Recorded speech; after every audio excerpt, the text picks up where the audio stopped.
श्रीराम जय राम रघुराम।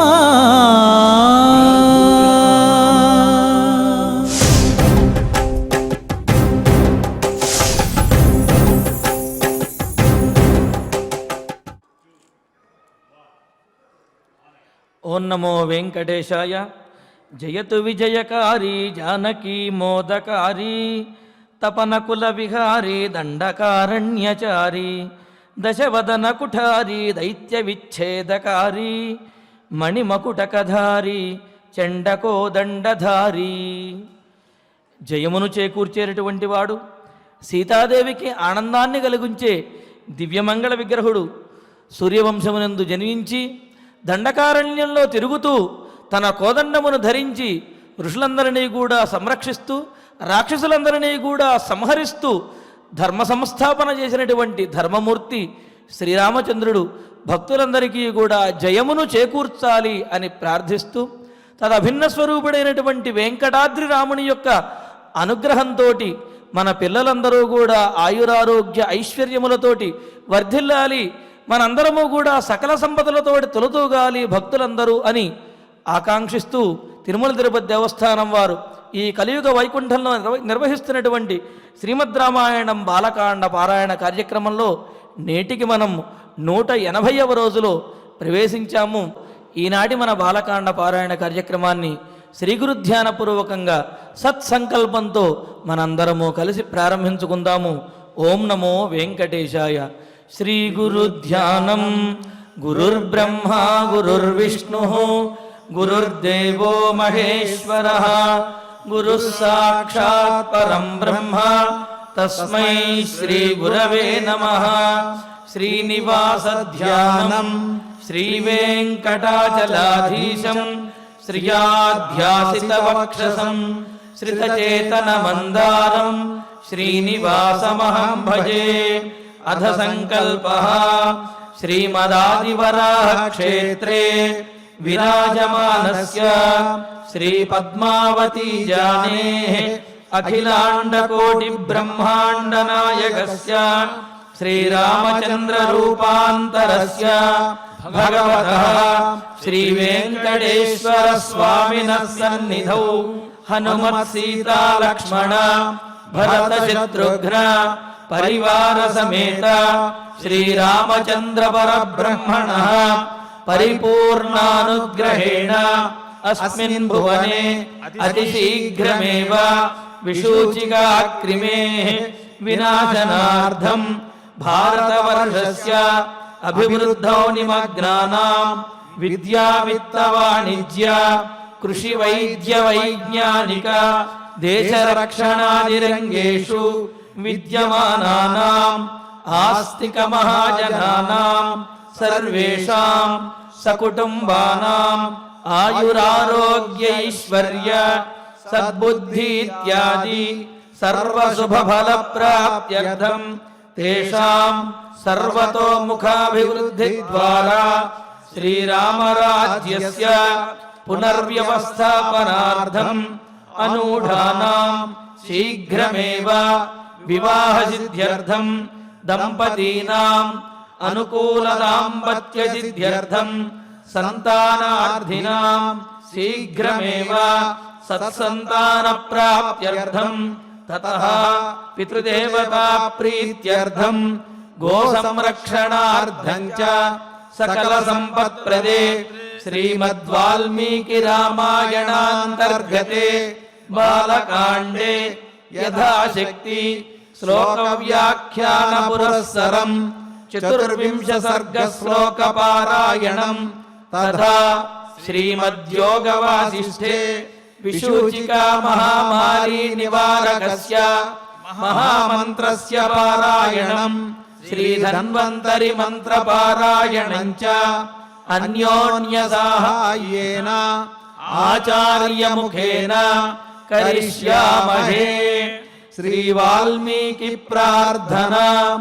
వాల్మీకిర్మునిసింహస్య కవితావనచారిణః శృణ్వన్ రామకథానాదం को न याति पराङ्गतिं श्री आञ्जनेय प्रार्थना यत्र यत्र रघुनाथ कीर्तनं तत्र तत्र कृतमस्तकाञ्जलिं बाष्पवारि परिपूर्णलोचनं मारुतिं नमत राक्षसान्तकम् श्रीरामायण प्रार्थना वेदवेद्ये परे पुंसि जाते दशरथात्मजे वेदः प्राचेतसादासीत् साक्षात् रामायणात्मना श्रीराम प्रार्थना आपदामपहर्तारं दातारं सर्वसम्पदां लोकाभिरामं श्रीरामं भूयो भूयो नमाम्यहम् श्रीरामचंद्र परब्रह्मणे नमः। अथ श्रीमद् रामायणे बालकांडे चतुर्विंशः सर्गः। श्री गुरुभ्यो नमः।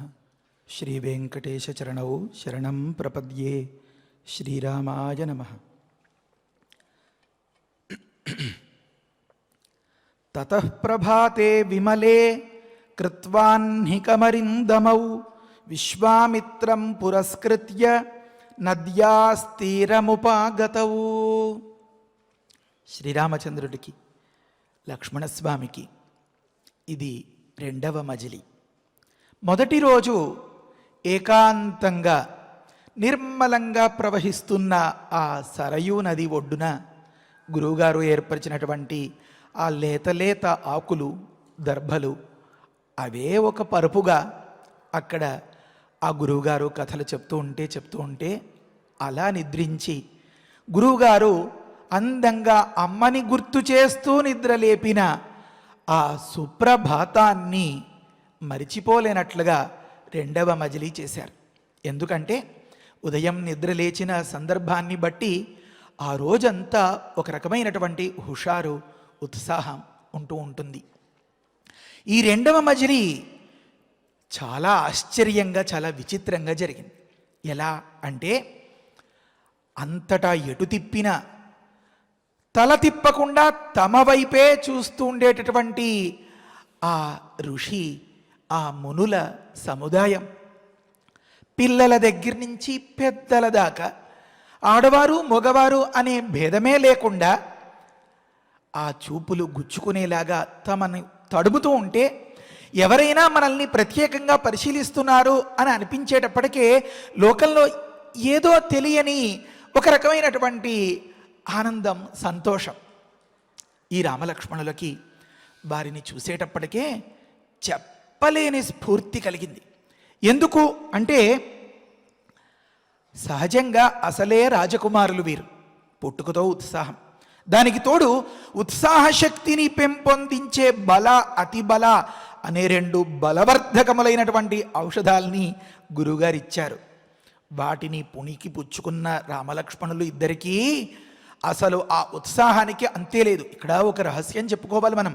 ఏమంటే రాముడికి గురువుగారు బల అతిబల ఆ విద్యలు రెండు చెవిలో ఉపదేశం చేసి చేతిలో నీరు పోసుకుని అతడి చేతిలో పోసి తీసుకొని ఆయన అని చెప్తే, ఒకటి ఈ శబ్ద రూపంగా, రెండు తన మానసిక శక్తిని ఈ జలంలో ప్రవేశపెట్టి జల రూపంగా రాముడికి సంక్రమింపచేస్తే ఒక్కసారిగా 1000 ఏనుగులు బలం వచ్చినట్లు అనిపించింది నూతనోత్సాహంతో అని గతంలో మనం చెప్పుకున్నామే.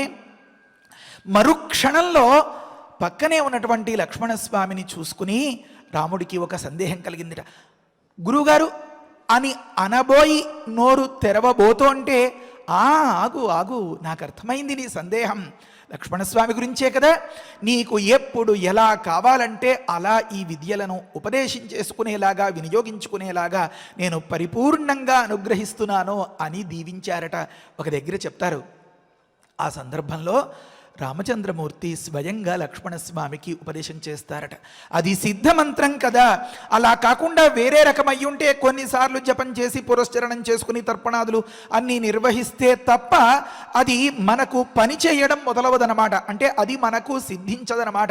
గురువుగారి దగ్గరే సిద్ధి పొందేసినటువంటిది అయితే మన వాళ్ళు చెప్తుంటారు కదా, రెడీ టు యూజ్ అని. ఏదైనా ఒక పెద్ద అపార్ట్మెంట్లో అలాంటివి ఉంటే వెంటనే మీరు వచ్చి గృహప్రవేశం చేసేసుకోవచ్చు, ఆక్యుపై చేసేయచ్చు, ఫర్నిచర్తో సహా సిద్ధంగా ఉంది అంటారే, ఆ మాదిరిగా మన స్వామి కూడా ఆ మాదిరే కదా.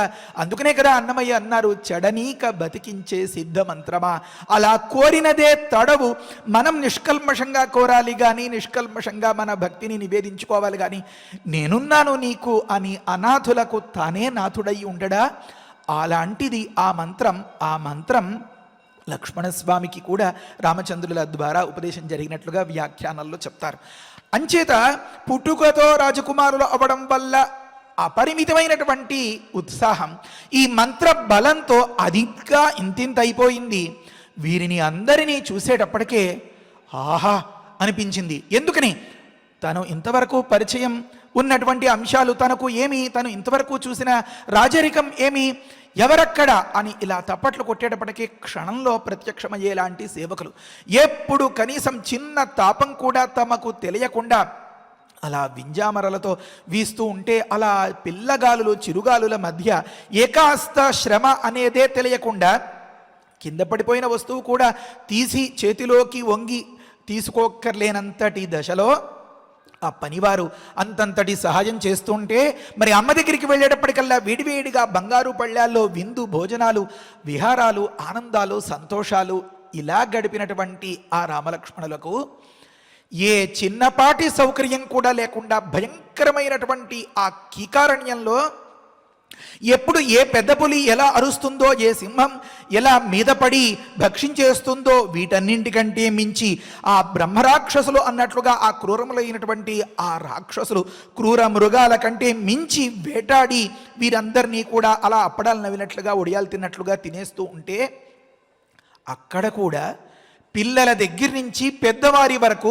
మగవారేమి ఆడవారు వీరు వారు అనే భేదం లేకుండా ప్రతి ఒక్కరూ కూడా భగవద్ధ్యానం చేయడం, లోకం సుఖంగా ఉండాలి అనుకోవడం, వేదం పారాయణం చేయడం, లోకం సుఖంగా ఉండాలి అని అనుకోవడం, మౌనంగా జపం చేయడం, నిష్ఠగా కూర్చున్న దగ్గర నుంచి నడ్డి నిటారుగా పెట్టి ఆ కను కొనలమ్మట ఆనంద బాష్పాలు కారుతూ ఉంటే ఆహ్లాద శీత నేత్రాంబు మనం గతంలో కూడా అనుకున్నాం కదా, అలా జపాలు చేసుకుంటూ ఉంటే, మరికొంతమంది నిత్యాగ్నిహోత్రం హోమాలు అవన్నీ చేస్తుంటే వారికి కావాల్సిన సంభారాలు అవన్నీ సిద్ధం చేసి ఇస్తూ ఉంటే, ప్రొద్దుటే నిద్ర లేచి కళ్ళు నులుపుకున్నటువంటి రామచంద్రమూర్తికి ఒక్కసారి ఆ దృశ్యాలు కనిపించేసరికి అలా కిటికీలోంచి కాస్త తలుపులు తెరిచి తొంగి చూసినట్లుగా ఉన్న ఆ సందర్భంలో ఆ గంగా నది అలా ప్రవహిస్తూ ఉంటే, గంగ ఒడ్డున వీరందరూ అప్పటికే లేచిపోయి ఆ పిల్లలంతా కూడా వారి వారి దినకృత్యాల్లో నిమగ్నమైపోయి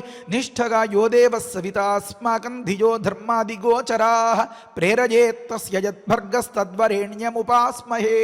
ఇది విశ్వామిత్ర గాయత్రి అంటారు, అందరూ చదువుకోవచ్చు. గాయత్రి జపం చేస్తే వచ్చినంతటి ఫలితం వస్తుంది. స్వరాలు దోషాలు ఏమీ ఉండవు, అక్షర దోషాలు మాత్రం లేకుండా చూసుకోవాలి.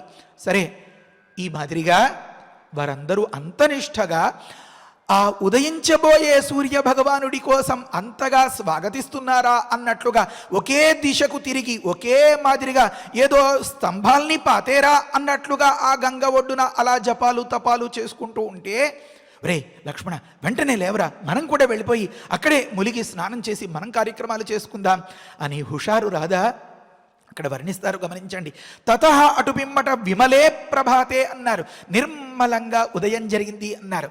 అంటే ఒక్క క్షణం వెనక్కి వెళ్ళి పరిశీలిస్తే ఆ రాత్రి అంతా ఆ రామలక్ష్మణులు ఇద్దరిని మధ్యలో పెట్టుకుని గురువుగారికి కాస్త పెద్ద ఆసనం వేసి అన్నట్లుగా, మరి ఆ చుట్టూతా ఉండేవారందరూ అమ్మ ఒడిలో నిద్రపోయిన వారు కొంతమంది, లేకపోతే నాన్న భుజానికి జార్లపడి నిద్రపోయిన వారు కొంతమంది, ఆ కూర్చున్న చోట్ల చెట్టుకే జార్లపడి ఒరిగిన వారు కొంతమంది, అలా అలా అలా ఉన్న తరుణంలో ఏమో ఎప్పటికో ఎలా నిద్ర పట్టిందో తెలియదు అన్నట్లుగా నిద్రపోయి ప్రొద్దుటే నిద్రలేచినటువంటి ఆ రామచంద్రమూర్తికి లక్ష్మణస్వామికి ఆ ప్రభాతం, ఆ ఉషోదయం నిజంగా విమలమే.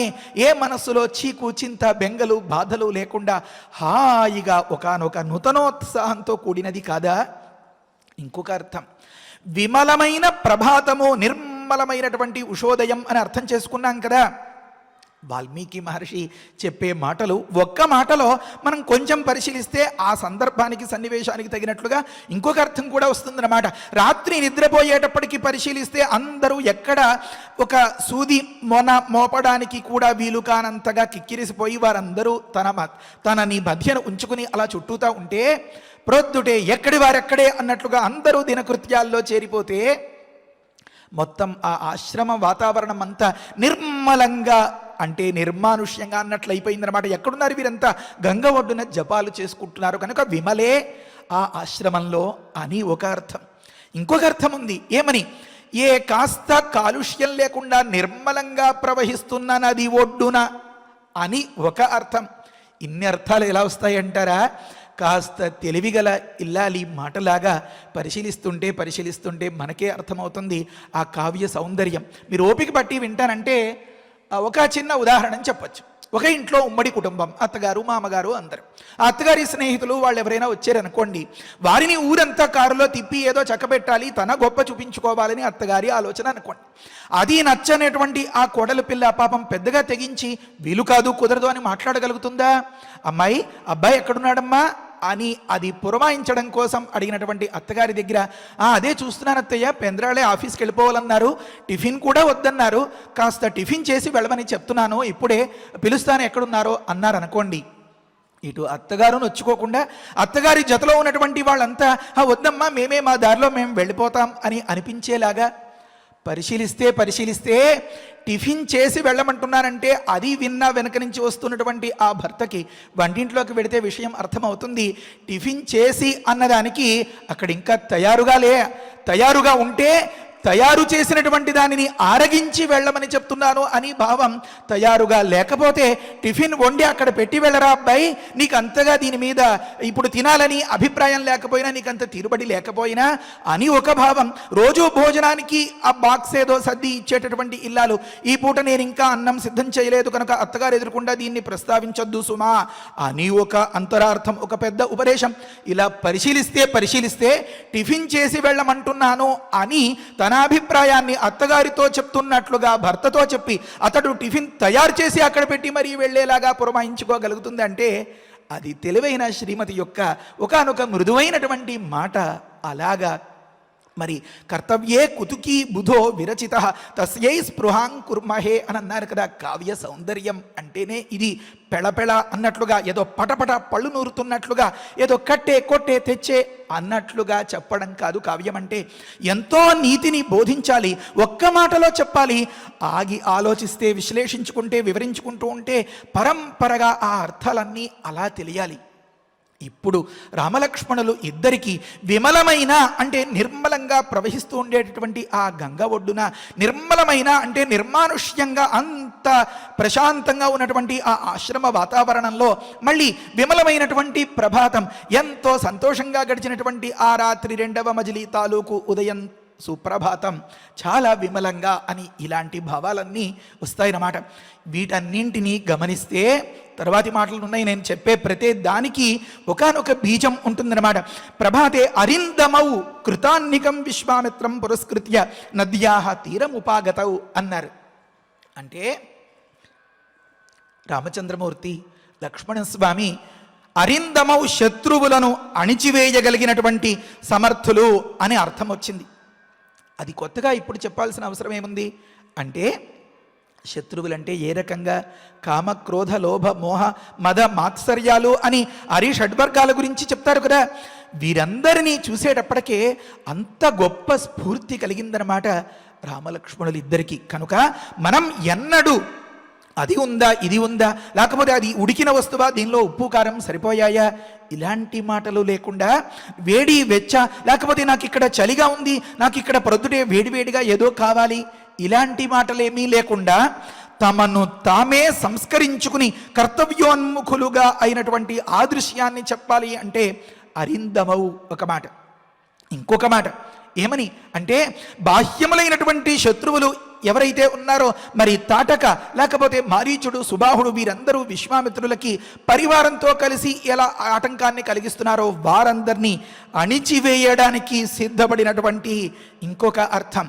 ఎందుకని అంటే, ఏ కనీస సౌకర్యాలు లేకుండా ఎప్పుడు ఏ ప్రమాదం ముంచుకొస్తుందో అనే బెంగతోటి బిక్కుబిక్కుమంటూ గడపాల్సిన ఆ కీకారణ్యంలో ఈ ముని బాలకులు సైతం, ఈ ఆడవారు సైతం, మునిపత్నులు సైతం ఇంత ధైర్యంగా, ఇంత ఉత్సాహంతో, ఇంత ఉత్తేజంతో ఎప్పుడు కర్తవ్యం పట్లే ఒకానొక దీక్షాబద్ధులై ఎక్కడ ఎడ తెగని, మధ్యలో విసుగు విరామం రాని వారి నడవడి, వారి ప్రవర్తన అంతా పరిశీలిస్తే విశ్వామిత్రులు ఇలా తీసుకొచ్చిన దాని వల్ల కలిగిన గొప్ప ప్రయోజనం, రామలక్ష్మణులు ఇద్దరు అరిందమౌ, ఎటువంటి ఎదురొచ్చినా సరే దాన్ని దమనం చేసేయాలి, తొక్కుకుంటూ అణుచుకుంటూ మనం వెళ్ళిపోయి గెలుచుకుని అజేయమైనటువంటి ఆ వస్తువుని కూడా ఎంతో గొప్పగా జయించి విజేతగా నిలబడాలి అని నిర్ధారించేసుకున్నారన్నమాట.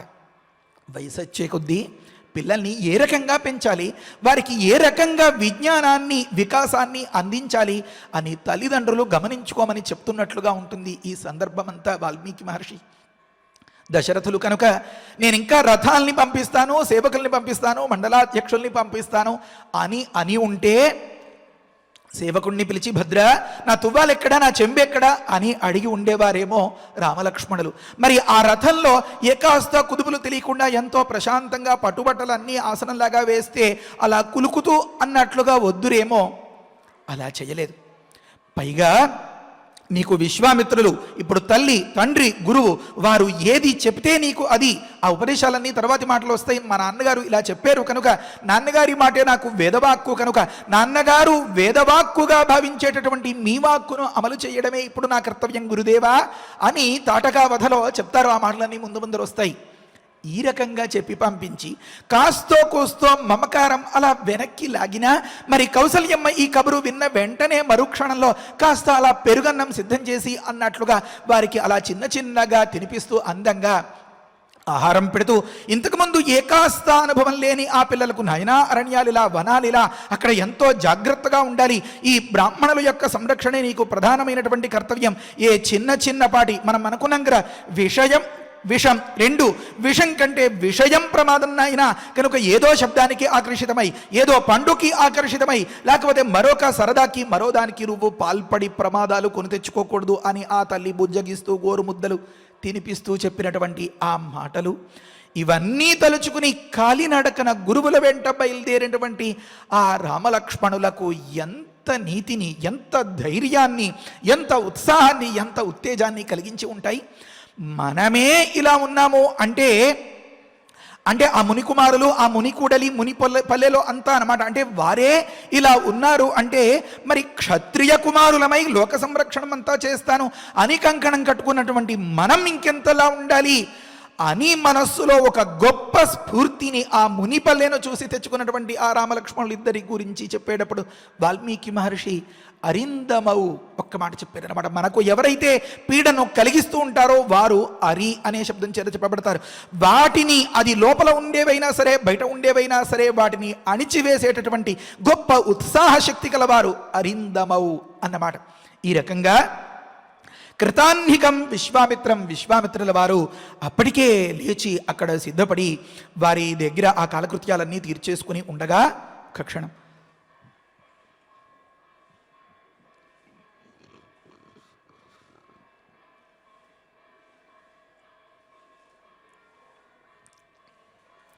వీరు రామలక్ష్మణులు చప్పట్లు కొట్టి, గురుగారు స్నానాల గదెక్కడ, వేణీళ్ళు వస్తాయా, ఇలాంటి మాటలేమీ లేకుండా పరుగున ఆ గంగా నది ఒడ్డుకి వెళ్ళిపోయి వారి వ్యవహారాలన్నీ ముగించేసుకుని చక్కగా పండులాగా స్నానం చేసి ముస్తాబైపోయి జపం చేసేసుకుని గురుగారి దగ్గరికి వచ్చి, గురుగారు ఏమి ఆజ్ఞ అన్నారన్నమాట. ప్రపంచమంతా ప్రభో ఏమి ఆజ్ఞ అని తమ కాళ్ళ దగ్గరకు వచ్చేలాంటి అఖండ భూమండలాన్ని ఏలేటటువంటి ఆ మహనీయుల కుమారులైనటువంటి వీరు అంటే తల్లి చెప్పినటువంటి మాటను పాటించడంలో గమనించండి. మరి ఇంత సాదాగా, ఇంత సామాన్యంగా, సాధారణమైనటువంటి వ్యక్తుల్లాగా ఆ గురుదేవుల వద్దకు వచ్చి ఆ గురువుగారి పాదాలకి దండం పెట్టి, గురుదేవా కర్తవ్యాన్ని ఆదేశించండి అన్నట్లుగా ఆ నది ఒడ్డున దాటడానికి సిద్ధంగా, ప్రయాణానికి సిద్ధపడ్డారట. విశ్వామిత్రం పురస్కృత్య గురువుగారిని ముందుగా పెట్టుకుని, అంటే గురువుని అతిక్రమించి వెళ్ళకూడదు అని శాస్త్రం అన్నమాట. అలాగని గురుగారు ఏదైనా చెప్తూ ఉంటే వినిపించనంతటి దూరంగా వెనకాల ఎక్కడ ఉండి ఏమన్నారు గురుగారు, నాకు సరిగ్గా వినపడలేదండి అని రెట్టించి ఆ గురుగారి ఉత్సాహాన్ని పాడు చేయకుండా గురుగారికి కాస్త ఎడంగా గురుగారు చెప్పే మాట వెంటనే గమనించి అర్థం చేసుకునేలాగా అల్లంత దగ్గరలో నద్యాహ తీరం ఉపాగతవు, నదీ తీరానికి వచ్చారు అన్నారు. తర్వాతి శ్లోకం. తే చ సర్వే మహాత్మానః మునజః సంశితవ్రతాః ఉపస్థాప్య శుభాం నావం విశ్వామిత్రం అథ అబ్రువన్. అసలు గమనిస్తే ఆ మునుల దైనందిన చర్య, ఆ మహర్షుల యొక్క తీరు నడవడి చాలా ఆశ్చర్యంగా ఉంటుంది. ఇది నా పని కాదు, ఇది నా పని అనే భేదం లేకుండా అవసరానికి తగినట్లుగా మనవాళ్ళు చెప్తుంటారు కదా, మోల్డ్ అయిపోయి అని ఇమిడిపోయి ఆ కర్తవ్యాన్ని అందంగా చక్కదిద్దడం, వారిని చూసి మనం నేర్చుకోవాలి. ఎప్పుడు ఎలా సిద్ధం చేశారో, మరి ఏమి ఏర్పాట్లు జరిగాయో తెలియదు, కానీ ఈ విశ్వామిత్రుల వారు రావడానికి కొద్ది క్షణాలు ముందుగా అన్నట్లుగా అక్కడ ఒక నావను, ఆ నావ నడిపేటటువంటి ఒకానొక యోగ్యుడైనటువంటి సరంగును అంటే నావికుణ్ణి సిద్ధం చేసి పెట్టి ఉంచారట వారు. అంటే ఏ పనికైనా సరే సిద్ధపడి, ఏ పనినైనా సరే తన పనిని పరాధీనత లేకుండా చక్కబెట్టుకోగలగడం అక్కడ వారికి వెనతో పెట్టిన విద్య అన్నమాట. ఎలా అయితే మన భద్రతా బలగాలు వారే అన్ని వ్యవహారాలు చేసుకుంటూ ఏ ఒక్కరి కోసమో ఎదురు చూస్తూ ఆగిపోకుండా ఆ విషయాల్ని ఎలా చక్కబరుచుకుంటారో, వారే షేవింగ్ చేసుకుంటారు, వారే శుభ్రం చేసుకుంటారు, వారే కట్టుబడి అంతా నిర్వహించుకుంటారు, వారే అవసరమైతే కుట్లు అల్లికలు అవన్నీ కూడా చేసుకుంటారు అని వారికి కావాల్సిన పనులన్నీ వారే నిర్వహించుకుంటూ ఉన్నట్లుగా భద్రతా బలగాల గురించి ఎలా చెప్తూ ఉంటారో, ఆ రకంగా దేశ భద్రతా మండలిగా ఉన్నటువంటి పసిపిల్లవాడి దగ్గర నుంచి పెద్దవారుగా ఉన్న వీరంతా కూడా నావను సిద్ధం చేయడం, వీరు రావడానికి 5 క్షణాల ముందుగా అన్నట్లుగా ఆ అవసరాన్ని తీర్చడం, మరి వారందరికీ గతం రోజున మనం అనుకున్నట్లుగా విందు భోజనాల్లాగా ఆ ఆతిథ్యాన్ని అందించడం, ఆ ఎదుర్కోలు, ఇదంతా చాలా ఆశ్చర్యకరం. ఈ రకంగా మహాత్మానః, అందుకనే ఇలా చెప్పారన్నమాట. గొప్ప ఆత్మ కళ అంటే ధర్మానికి నిజమైన ఆధారం వారే, మళ్ళీ ఆ ధర్మానికి శరీరం ఆకారం వారే, ఈ ధర్మానికి జీవనాడి వీరే అన్నట్లుగా ఈ 10 అర్థాలు వరుసగా వస్తాయన్నమాట. గొప్ప ప్రయత్నం కల, గొప్ప ఆలోచన కల, గొప్ప ధృతి ధైర్యం కల, గొప్ప అందమైనటువంటి శరీరాకృతి కల. మరి ఆ ముని బాలకుల్ని కానీ వారిని పరిశీలిస్తే నిరంతరం యోగాభ్యాసం చేస్తూ వారు చెంగున అలా ఎగురుతూ ఉత్సాహంతో ఉన్న సందర్భాల్లో మరి ఆ మంగళస్వరూపాలు ఎంత అద్భుతంగా ఉంటాయి, ఆ సుందరమూర్తులు. ఇవన్నీ మనసులోకి రావడం కోసం వాల్మీకి మహర్షి ఏదో ఇందాక అనుకున్నట్లుగా తెలివైన కోడలిలాగా చిన్న మాటతో చెప్తారన్నమాట, మహాత్మానః అని. కనుక మహాత్ములైనటువంటి ఇంత గొప్పవారైనటువంటి, మళ్ళీ ఇంకొక మాట, సంశిత వ్రతాః, తీక్ష్ణమైనటువంటి వ్రతం కల, దీన్ని దృష్టిలో ఉంచుకుని నావను సిద్ధం చేశారు, ఆతిథ్యాలు ఇచ్చారు. వారి పని కానిది వేరేది లేదు, అన్ని పనులు వారివే అని అంతా వర్ణించాను కదా. దీన్ని బట్టి అన్నమాట. అంటే ఏమి, సంశిత వ్రతాః, వారి వ్రతం అంటే వారి కర్తవ్యం, వారు పాటించాల్సినది, దాని పట్ల సుతీక్ష్ణతతో ఉండేటటువంటి, అంటే మన భాషలో షార్ప్గా ఉండేలాంటి ఆ మహనీయులంతా గమనించండి. ఏదో ఒకరినో ఇద్దరినో ఆ పనికి అప్పచెప్పి మిగిలిన వారు వారి వ్యవహారం చేసుకోవడం కాకుండా, ఎలా అయితే మనం ఎంతో ఆరాధించే, ఎంతో ఆశించే, ఎంతో కోరుకునేలాంటి ఒక పెద్ద ఆటగాడో, ఒక కలల స్వప్న సుందరి మాదిరిగానో ఉన్న ఒకానొక వ్యక్తి ఏదో అలా ప్రయాణం చేస్తూ అనుకోకుండా మన గుమ్మం దగ్గర ఆగి అలా తలుపు కొట్టి ఒక్కసారి లోపలికి రావచ్చా అంటే, ఎవరి పనిలో వారు నిమగ్నులై ఉంటారా, అన్నీ ఎక్కడివక్కడ విడిచిపెట్టేసి మీకోసమే చూస్తున్నాను ఇన్నాళ్ళు అని చెప్పి వారితో మమేకమైపోయి తాదాత్మ్యం చెంది ఎంతో సంతోషంగా వారికి కావాల్సినవి అప్పచెప్తారా? గమనించండి. నిన్నటి రోజున మనం అనుకున్నాం ఏమని, ఆ మునిపుల్లలో ఋషి కోటి ఉంది, సంఖ్య లేనంతగా లెక్కించలేనంతగా వారంతా కూడా ఈ రామలక్ష్మణులను అందంగా సాగనంపడం కోసం తే మునయః సర్వేచ, వాల్మీకి మహర్షి చెప్పిన కావ్య సౌందర్యం చాలా అద్భుతం అన్నమాట.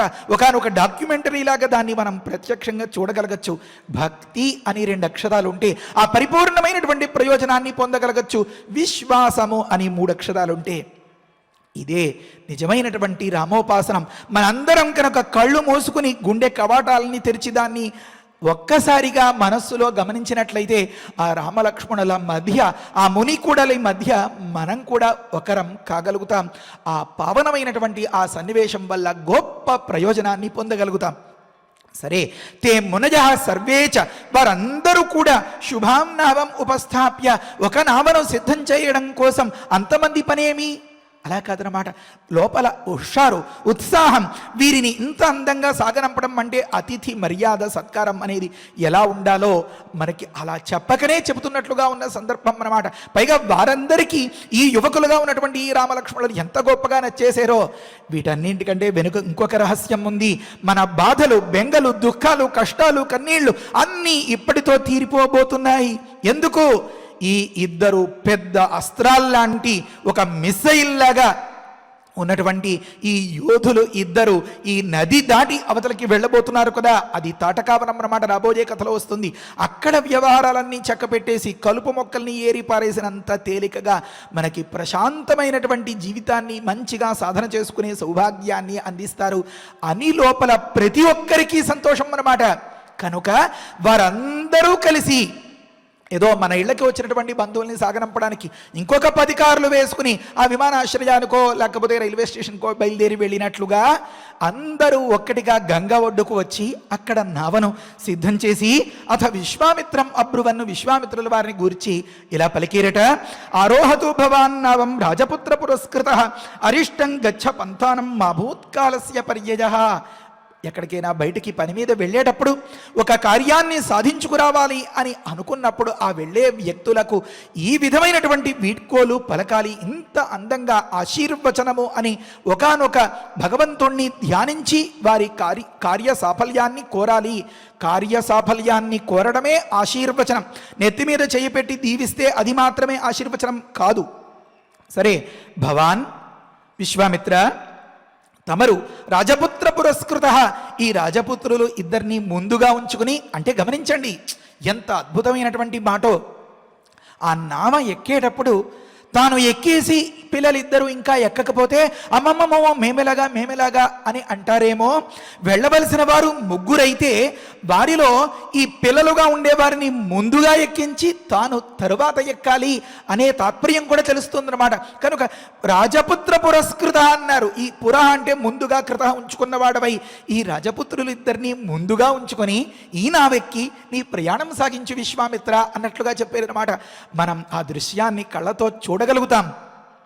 రాజపుత్ర పురస్కృత నావం ఆరోహతు, ఈ పడవ ఎక్కండి. అరిష్టం పంథానం గచ్చ, రిష్టం అంటే కష్టమైన, దుఃఖాలు కన్నీళ్లు ఉన్న. అరిష్టం అంటే ఏ కష్టాలు లేని. అరిష్ట అన్నదానికి 2 అర్థాలు వస్తాయి. అలా చేస్తే పెద్ద అరిష్టం అని అనుకుంటూ ఉంటారు, అది దోషం అని అర్థం. ఇలా ఆశీర్వచనం ఇది చేసేటప్పుడు మరి పుణ్యావచనంలో అక్కడ కూడా కొన్ని దగ్గర వస్తుంది. కనుక ఇక్కడ రిష్టము కానిది అరిష్టం అని అన్నమాట. కనుక ఏ విధమైనటువంటి అశుభాలకు తావులేని, ఎంతో మంగళకరములైనటువంటి, ఎంతో సిద్ధిని కలిగించేటటువంటి ఒకానొక మంచి మార్గంలో మీ ప్రయాణం సాగుగాక. అరిష్టం పంథానం గచ్చ అని ఒక మాట అన్నారు. ఇంకొక మాట, ఇంకా అక్కడే చూస్తూ నిలబడిపోతే ఇంకా ఏవేవో కబుర్లు చెప్తూ ఉంటే ఒక్కసారి ఇంట్లోకి వెళ్ళొస్తాను అలాగా ఇలాగా అని మన ఇళ్లలో ఆ పిల్లలు, ఆడవాళ్ళు, వాళ్ళు ఇంకా ముచ్చట్లు తెమల్చట్లేదు అనుకోండి. రే లేవండి బయలుదేరండి, ఇంకా సమయం మించిపోతుంది అని మగవారు తొందర పెడుతూ ఉంటారే. ఆ మాదిరిగా బహుశా ఆ మజిలీ, ఆ వాతావరణం, దాన్ని అంతనీ తలుచుకుంటూ ఉంటే రామలక్ష్మణులు ఇద్దరికి అక్కడే ఉండిపోవాలి అని అనిపిస్తోంది కాబోలు. మాభూత్కాలస్య విపర్యయ, మాభూత్కాల విపర్యయ అంటున్నారన్నమాట. సమయం మించిపోకూడదు, శుభ సమయంలోనే మీరు ఇక్కడి నుంచి మంచిగా ప్రయాణం చేయాలి అని చెప్పడం తాత్పర్యం అన్నమాట. అప్పుడు విశ్వామిత్రుల వారు అంటున్నారు, విశ్వామిత్ర తథేత్యుక్త్వా తాన్ ఋషీన్ అభిపూజ్య చ తతార సహిత తాభ్యాం సరితం సాగర సంగమాం అన్నారన్నమాట. ఈ గంగ ఇలా ప్రవహించి సముద్రంలో కలగబోతుంది కనుక సాగరంలో సంగమం చేసేటటువంటి ఆ గంగను దాటడానికి సిద్ధపడ్డారు అని అర్థం.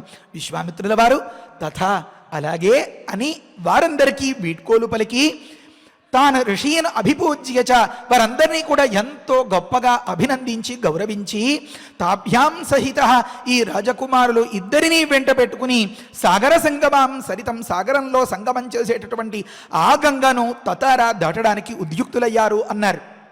తరువాతి మాట తతశుశ్రావవై శబ్దం అతి సంరంభవర్ధితం మధ్యమాగమ్యతోజస్య సహ రామ కనీయస అన్నారు.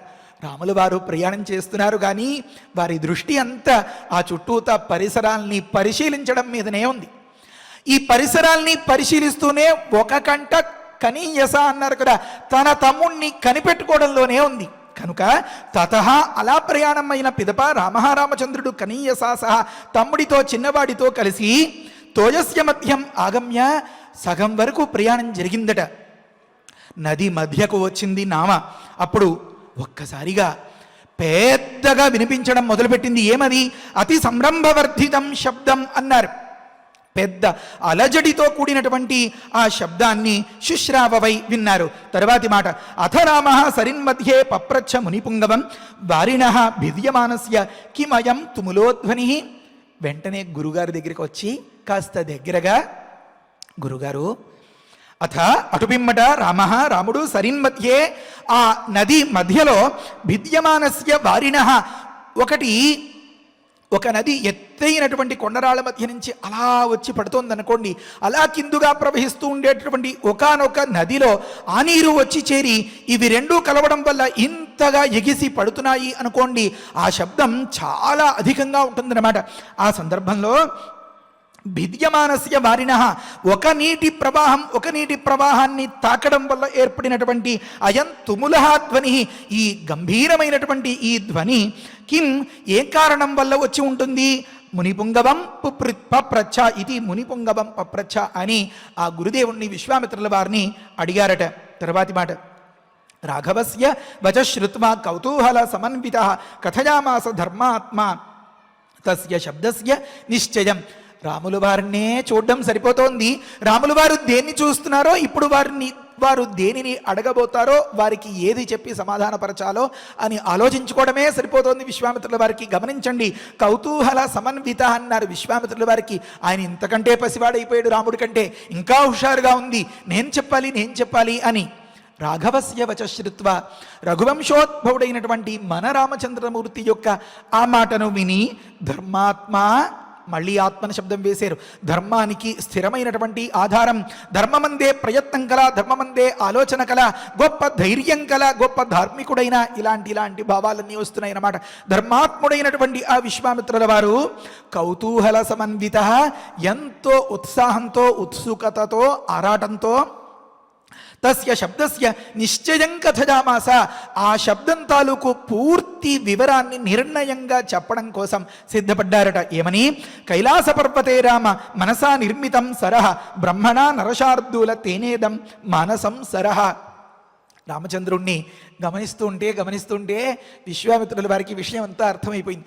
వీరు రాముడు ఊరికే విదిలిపెట్టడు, ప్రతి దాన్ని లోతుగా అధ్యయనం చేస్తే తప్ప అని నిర్ధారించేసుకుని చెప్పడం మొదలుపెట్టారు.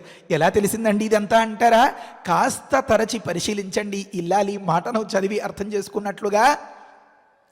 ఈ శబ్దమేమి గురుదేవా అని అడిగారు. నాయనా, అది ఆ గంగ తాలూకు, ఆ సరయూ నది తాలూకు సంగమం వల్ల ఏర్పడినటువంటి ధ్వని అని అనేసారు అనుకోండి. వెంటనే అదేడుంది అని అడగచ్చు. ఫలానాగా అని ఈ అయోధ్యను ఇలా చుట్టి వస్తుంది నాయన ఈ నది అని చెప్పేది అనుకోండి. అది ఎక్కడి నుంచి పుట్టింది అని అనొచ్చు. కనుక ఈ ప్రశ్నల పరంపర అంతా కొనసాగకుండా తానే రాముడికి మొత్తం మనస్సుకి సమాధానం అయిపోయేలాగా దాని పుట్టుపూర్వోత్తరాలతో సహా వర్ణించడం మొదలుపెట్టేశారు అనమాట. అయ్యా, ఇంకా సమయం కాలేదు, మీరు అప్పుడే వచ్చి నిలబడిపోతే నాకు అంతా అంధకారం అయిపోతుంది. ఇంకొక 2 నిమిషాలు ఉంది, ముగించేస్తాను వేళ్ళకి. సరే, కనుక రామా చెప్తున్నారన్నమాట. రామా కైలాస పర్వతే బ్రహ్మణ, అనగనగా ఒకనొక కైలాస పర్వతం ఉంది. అక్కడ ఎప్పుడు పరమశివుడు జపం తపస్సు చేసుకుంటూ ఉంటాడు, దేవతలంతా అక్కడే ఉంటారు. ఒకనొక సందర్భంలో చతుర్ముఖుడు బ్రహ్మగారు, సకల సృష్టిని చేసినటువంటి ఆ మహనీయుడు తన మనస్సుతో సంకల్పమాత్రం చేత ఒకానొక నదిని సృష్టించారు. బ్రహ్మణ మనస సరహ నిర్మితం, దానికి మనస్సుతో నిర్మించిన సరస్సు నీటి కొలను కనుక మానస సరోవరం అనే పేరు ఏర్పడింది. ఓ నరశార్దూల, ఓ పురుషోత్తమ, తేన ఇదం సరహ మానసం అభూతు అని చెప్పారన్నమాట. కాబట్టి మనస్సుతో నిర్మించిన సరస్సు కనుక దానికి మానస సరోవరం అని పేరు. అక్కడి నుంచి దీని పుట్టుక మొదలై ఆ ప్రవాహం అది ఇలా ఏర్పడుతోంది అని ఆ తరువాతి కథను తదుపరి ప్రవచనంలో మనం వివరించుకుందాం. మనం నిరంతరం ఎంతో భక్తి శ్రద్ధలుగా నిర్వహించుకునేటటువంటి ఈ రామాయణ ప్రవచనానికి, కథనానికి, ఆ శ్రవణానికి మన అందరి మధ్యలో ఉన్నటువంటి హనుమతో సహా మురిసిపోతూ ఉండేటటువంటి మన రాముడు, మనం ఎంతో అల్లారు ముద్దుగా పెంచుకునే మన పిల్లల దగ్గర నుంచి మనల్ని కన్న పెద్దవారి వరకు ప్రతి ఒక్కరిని క్షేమంగా అనుగ్రహించి రక్షించుగాక రక్షించుగాక రక్షించుగాక. హరయే నమః. స్వస్తి. పారాయణ చేసుకుందాము. తతః ప్రభాతే విమలే కృత్వాహ్నికం అరిందమౌ విశ్వామిత్రం పురస్కృత్య నద్యాస్తీరం ఉపాగతౌ తతః ప్రభాతే విమలే కృత్వాహ్నికమరిందమౌ విశ్వామిత్రం పురస్కృత్య నద్యాస్తీరముపాగతౌ తే చ సర్వే మహాత్మానః మునయః సంసితవ్రతాః ఉపస్థాప్య శుభాం నావం విశ్వామిత్రం అధాబ్రువన్ ఆరోహతు భవాన్నావం రాజపుత్ర పురస్కృతః అరిష్టం గచ్చ పంధానం మా భూత్కాల విపర్యయః విశ్వామిత్రస్తథేత్యుక్త్వా తాన్ ఋషీన్ అభిపూజ్య చ తతార సహితస్తాభ్యాం సరితం సాగరంగమాం తతః శుశ్రావ వైశబ్దం అతి సంరంభవర్ధితం మధ్యమాగమ్య తోయస్య సహ రామః కనీయసా అధరామః సరిన్మధ్యే పప్రచ్ఛ మునిపుంగవం వారిణః భిద్యమానస్య కిమయం తుములోధ్వనిః రాఘవస్య వచః శ్రుత్వా కౌతూహలసమన్వితః కథయామాస ధర్మాత్మా తస్య శబ్దస్య నిశ్చయం కైలాసపర్వతే రామ మనసా నిర్మితం సరః బ్రహ్మణ నరశార్దూల తేనేదం మానసం సరః ఇత్యార్షే శ్రీమద్ రామాయణే బాలకాండే చతుర్వింశ సర్గే అష్టౌ శ్లోకాః.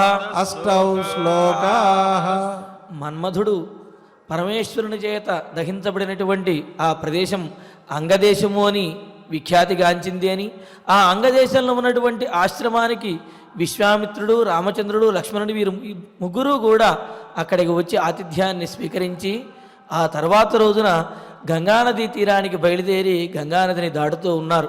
మరి ఇక్కడ చూడండి, ఆ ఆశ్రమంలో ఉన్నటువంటి ఋషులు, మునులు వీరందరూ కూడా, మునికుమారులు అందరూ కూడా రామచంద్రునితో పాటుగా, ఆ విశ్వామిత్రుడితో పాటుగా గంగానదీ తీరానికి విచ్చేశారు. ఇక్కడ ఒక నియమం ఏమిటి అంటే, ఎవరైనా మన ఇంటికి అతిథులు వచ్చినప్పుడు వారిని ఆసీమాంతం అనువ్రజేతు అని, ఆతటాకాంతం అనువ్రజేతు అని శాస్త్రం చెబుతున్నది. వారు బయలుదేరి వెళ్ళొస్తాము అనగానే సరే వెళ్ళిరండి అని చెప్పి అలాగ ఉండకూడదు. వారితో పాటుగా ఆ సీమ హద్దుల వరకు అన్నా వెళ్ళాలి.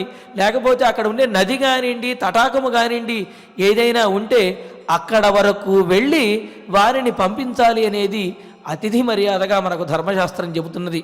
మరి ఆ విషయాన్నే పాటిస్తూ ఇక్కడ ఆ ఆశ్రమంలో ఉన్నటువంటి ఋషులందరూ కూడా విశ్వామిత్రునితో పాటు వచ్చి ఆ నావను చూపించి చక్కగా సునాయాసంగా ఈ నావతోటి ఆ రామలక్ష్మణులతో కూడి నదిని దాటవయ్యా స్వామి అని చెప్పి విశ్వామిత్రుల వారికి చెబితే ఆ ముగ్గురు కలిసి నదిని దాటుతూ ఉన్నారు. ఇంతలో ఒక జలము కలుస్తున్నటువంటి ఒక ధ్వని వినిపిస్తున్నది, సంగమ ధ్వని. అది ఏమిటి అనే విషయాన్ని ప్రశ్నిస్తే కైలాస పర్వతంలో ఉన్నటువంటి మానస సరోవరం నుండి వస్తున్నటువంటి ఆ సరయూ నది గంగానదిలో కలుస్తున్నటువంటి ఆ గొప్ప విషయాన్ని తెలియజేస్తూ ఉన్నారు. దానిని ప్రయాగ అని అంటారు. నదులు కలిసేటటువంటి దాన్ని ప్రయాగ అంటే, అటువంటి ప్రయాగలో కనుక స్నానం చేస్తే అనేకమైనటువంటి పుణ్య ఫలములు లభిస్తాయి అని మనకు శాస్త్రం చెబుతున్నది. మరి అటువంటి విశేషాలన్నింటినీ కూడా రేపటి ప్రవచనంలో మనం పెద్దల యొక్క ప్రవచనంలో తెలుసుకుందాము. ఇక ఈనాడు ఫలశ్రుతి నుండి మంగళాంతం వరకు మనందరము కలిసి పఠించి ఈ కార్యక్రమాన్ని సుసంపన్నం చేసుకుందాము. ఫలశ్రుతి కుటుంబ వృద్ధిం ధనధాన్య వృద్ధిం స్త్రియస్య ముఖ్యా సుఖముత్తమంచ శ్రుత్వా శుభం కావ్యమిదం మహార్థం ప్రాప్నోతి సర్వాం భువి చార్థ సిద్ధిం. శ్రీరామచంద్ర పరబ్రహ్మణే నమః. అథ శ్రీమద్యోగ వాసిష్ఠే ఉత్పత్తి ప్రకరణే ఏకోనసప్తతితమః సర్గః. శ్రీ వశిష్ఠ ఉవాచ అథ వర్షసహస్రేణ తాం పితామహాయయౌ దారుణం హి తపస్సిద్ధ్యై విషాగ్నిరపి శీతలః మనసైవ ప్రణమ్యేనం సా తథైవ స్థితా సతి కోవరః క్షుచ్ఛమాయాలం ఇతి చింతాన్వితా భవతు ఆస్మృతం ప్రార్థయిష్యేహం వరమేకమిమం విభుం అనాయసీ చాయసీ చ స్యామహం జీవసూచికా అస్యోక్త్యా ద్వివిధా సూచిః భూత్వా లక్ష్యామిషామ్యహం ప్రాణినాం సహ సర్వేషాం హృదయం సురభిర్యథా యథాభిమతమేతేన గ్రసేయం సకలం జగత్ క్రమేణ క్షుద్వినాశాయ క్షుద్వినాశ పరం సుఖం ఇతి సంచింతయంతీం తాం ఉవాచ కమలాలయః. అన్యా దృశ్యాస్తథా దృష్ట్వా స్తనితాభ్రవోపమం బ్రహ్మోవాచ పుత్రి కర్కటికే రక్షః కులశైలాభ్రమాలికే ఉత్తిష్ఠత్వం తు దుష్టోస్మి గృహాణాభిమతం వరం. కర్కట్యువాచ భగవన్ భూత భవ్యేశ స్యామహం జీవసూచికా అనాయసీ చాయసీ చ విధేర్పయసి చేద్వరం. శ్రీవశిష్ఠ ఉవాచ ఏవమస్త్విదితా ముక్త్వా పునరాహ పితామహః సూచికా సోపసర్గాత్వం భవిష్యసి విశూచికా సూక్ష్మయా మాయయా సర్వలోకహింసాం కరిష్యసి దుర్భోజనాదురారంభాః మూర్ఖా దుస్థితయశ్చ ఏ దుర్దేశవాసినో దుష్టాః తేషాం హింసాం కరిష్యసి ప్రవిశ్య హృదయం ప్రాణైః పద్మప్లీహాదిబాధనాత్ వాతలేఖాత్మికా వ్యాధిః భవిష్యసి విశూచికా సగుణం విగుణం చైవ జనమాసాదయిష్యసి గుణాన్విత చికిత్సార్థం మంత్రోయంతు మయోచ్యతే. బ్రహ్మోవాచ హిమాద్రేరుత్తరే పార్శ్వే కర్కటీ నామ రాక్షసీ విశూచికాభిధానాసా नाम्नाप्यन्यायबाधिका तस्याः मन्त्रः ॐ ह्रीं ह्रां ह्रीं रां विष्णुशक्तये नमः ॐ ह्रीं ह्रां ह्रीं रां विष्णुशक्तये नमः ॐ ह्रीं ह्रां ह्रीं रां विष्णुशक्तये नमः ॐ नमो भगवति विष्णुशक्तिमेनाम् ॐ हर हर नय नय पच पच मध मध उत्सादय उत्सादय दूरे कुरु स्वाहा हिमवन्तं गच्छ जीव सह सह सह चन्द्रमण्डलगतोऽसि स्वाहा ॐ नमो भगवति विष्णुशक्तिमेनाम् ॐ हर हर नय नय पच पच मध मध उत्सादय उत्सादय दूरे कुरु स्वाहा हिमवन्तं गच्छ जीव सह सह सह चन्द्रमण्डलगतोऽसि स्वाहा ॐ नमो भगवति विष्णुशक्तिमेनाम् ॐ हर हर नय नय पच पच मध मध उत्सादय उत्सादय दूरे कुरु स्वाहा हिमवन्तं गच्छ जीव सह सह सह चन्द्रमण्डलगतोऽसि स्वाहा इति मन्त्री महामन्त्रं न्यस्य वामकरोदरे मार्जयेदातुराकारं तेन हस्तेन संयुतः हिमशैलाभिमुख्येन विधृतां तां विचिन्तयेत् कर्कटीं कर्कशाक्रन्दां मन्त्रमुद्गरमर्दिताम् आतुरं चिन्तयेच्चन्द्रे रसायनहृदि स्थितम् अजरामरणं युक्तं मुक्तं सर्वाधिविभ्रमैः साधको हि शुचिर्भूत्वा स्वाचान्तः सुसमाहितः क्रमेणानेन सकलां प्रोच्छिनत्ति विशूचिकाम् इति गगनगतः त्रिलोकनाथः गगनगसिद्धगृहीत सिद्धमन्त्रः गतः उपगतशक्रवन्द्यमानः निजपुरम् अक्षयम् आयम् उज्ज्वलश्रीः इति श्रीमद्योगवासिष्ठे उत्पत्तिप्रकरणे 69तमः सर्गः। अथ धन्वन्तरि ध्यानम् अच्युतानन्त गोविन्द विष्णो नारायणामृत रोगान्मे नाशयाशेषान् आशु धन्वन्तरे हरे आरोग्यं दीर्घमायुष्यं बलं तेजोधियं श्रियं स्वभक्तेभ्यो न गृह्णन्तं वन्दे धन्वन्तरिं हरिं धन्वन्तरेरिमं श्लोकं भक्त्या नित्यं पठन्ति ये अनारोग्यं न तेषां स्यात् सुखं जीवन्ति ते चिरम्। ॐ नमो भगवते वासुदेवाय धन्वन्तरये अमृतकलशहस्ताय वज्रजलौकहस्ताय सर्वामयविनाशनाय त्रैलोक्यनाथाय महाविष्णवे स्वाहा। ॐ वासुदेवाय विद्महे सुधाहस्ताय धीमहि तन्नो धन्वन्तरि प्रचोदयात्। अथ नवग्रह प्रार्थना आरोग्यं पद्मबन्धुर्वितरतु नितरां सम्पदं शीतरश्मिः भूलाभं भूमिपुत्रः सकलगुणयुतां वाग्विभूतिं च सौम्यः सौभाग्यं देवमन्त्री रिपुभयशमनं भार्गवः शौर्यमार्गिः दीर्घायुः सैम्हिकेयः विपुलतरैषः केतुः आचन्द्रतारम् अरिष्टानि प्रणश्यन्तु दुरितानि भयानि च शान्तिरस्तु शुभं मेस्तु ग्रहाः कुर्वन्तु मङ्गलम्। अथ क्षमा प्रार्थना यदक्षरपदभ्रष्टं मात्राहीनं च यद्भवेत् तत्सर्वं क्षम्यतां देव नारायण नमोऽस्तु ते। अथ भगवत्समर्पणम् कायेन वाचा मनसेन्द्रियैर्वा बुद्ध्यात्मना वा प्रकृते स्वभावात् करोमि यद्यत् सकलं परस्मै नारायणायेति समर्पयामि। अथ मङ्गलं श्रियः कान्ताय कल्याणनिधये निधयेऽर्थिनाम् श्रीवेङ्कटनिवासाय श्रीनिवासाय मङ्गलम्।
Oh